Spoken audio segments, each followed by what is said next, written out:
Back again for part 9, you sick fucks. And I'm here for it. This is why we're friends.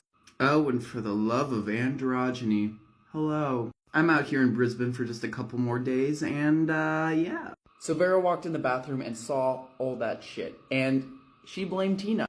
If it wasn't for Tina sneaking into the bathroom, Harold wouldn't have the knife and the myth.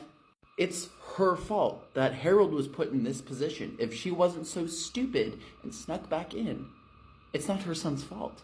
I can't call the police. Absolutely not. They would ship him off to rot somewhere. I gotta clean this up. So Vera ran off to the cleaning closet to grab the very Bissell 1632 in full confidence and began going to work. So as she returned back into the room, she realized, I can't get this body out of here as a whole. I'm gonna have to cut her up and remove her piece by piece. I'm gonna have garbage bags. I got a knife. I have the vacuum.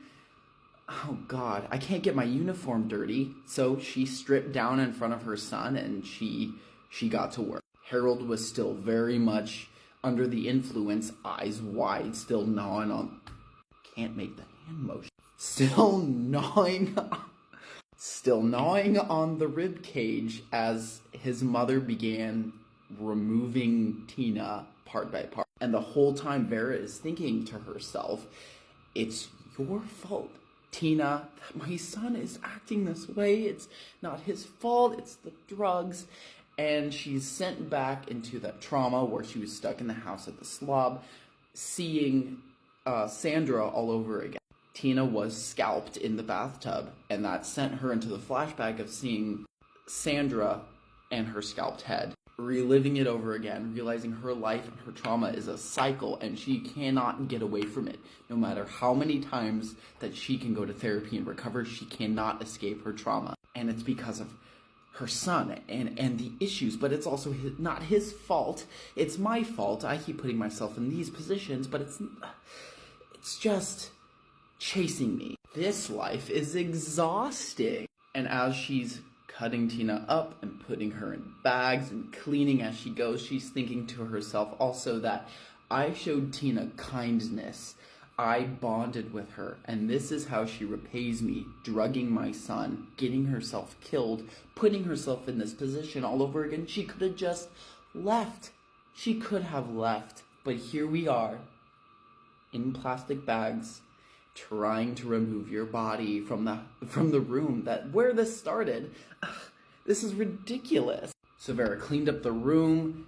Great. Bathtub is pristine. She took Harold's clothes off and they both showered and scrubbed themselves of all of the viscera and blood to remove the evidence. And then Vera sneakily, loaded up the cleaning cart and made her way into the lobby to kind of finish up and make sure her boss Felix wasn't around to she didn't want to have to cover or lie.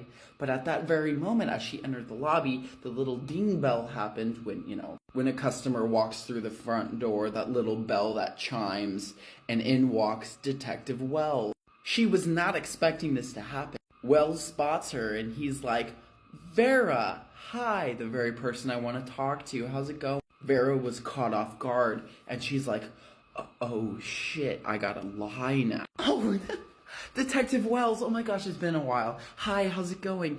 Oh, I wasn't expecting you here today. I'm just hard at work, it's great. Right, yeah, it's good to see you again. Your behavior is a little weird. So I wanted to ask you a little more about Tina, the girl we talked about when we first ran into each other. Have you seen her at all? Or do you have any information further about the case? I didn't get a call from you at all. Oh, no, it's been busy and, I don't really have anything else to say. I mean, you know as much as I do right now. Yeah. Why is your hair wet? My hair? My hair wet? Yeah, why is your hair wet? It's not raining outside. It's actually quite warm and sunny. Why is your hair wet? It's a new mousse. Oh yeah, I'm trying a new mousse where it gives that fresh out of the, water look. It's a hair treatment. I forgot I put it in this morning. It's a new product. I figured I'd try something new, right. Okay, interesting. Yeah, actually, I can see that now.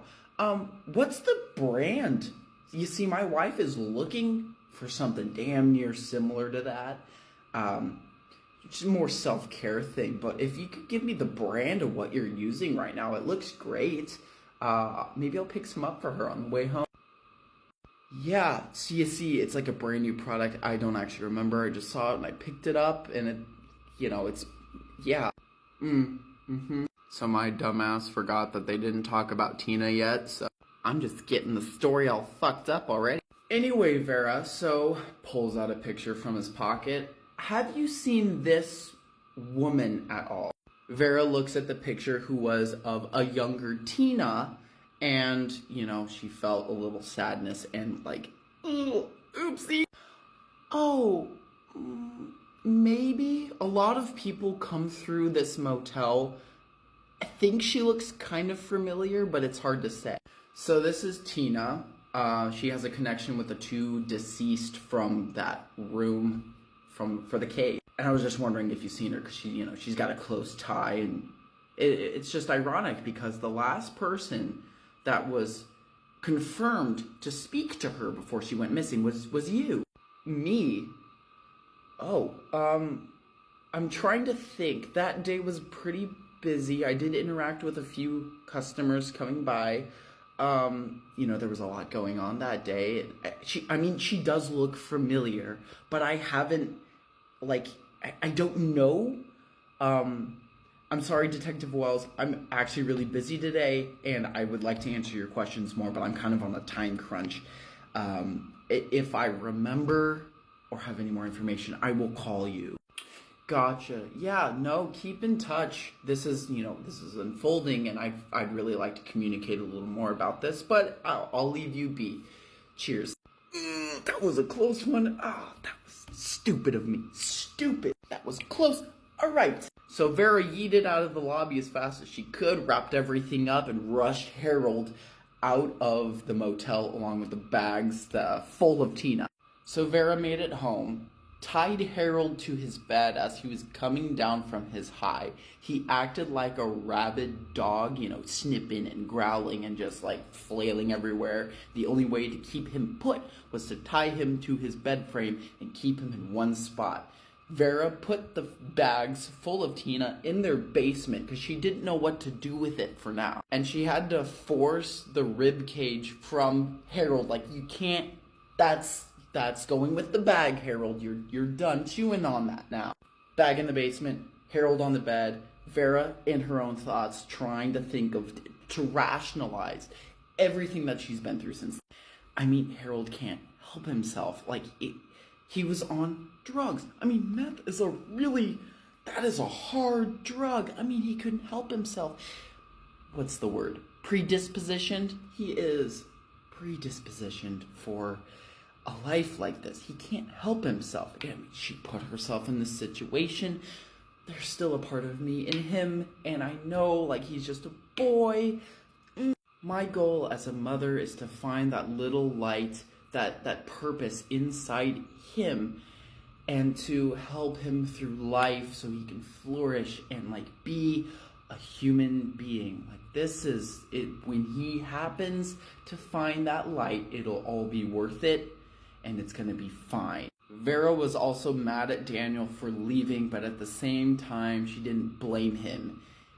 If she were in his place, she would probably do the same. We go back to Daniel, who's having an active nightmare mixed with his Vietnam trauma back in the war. Daniel is standing over a dying pregnant woman that he had just hurt very bad. And as she's dying, she's whispering things in her native language, and he just couldn't understand. And he's feeling so much dread. He felt non-human for inflicting this type of harm on somebody. He regretted his entire decision of being deployed. And as she's dying, she's digging her fingers in her stomach to rip out the moving baby inside of her. Oh yeah, the dream keeps going. We'll get back to that.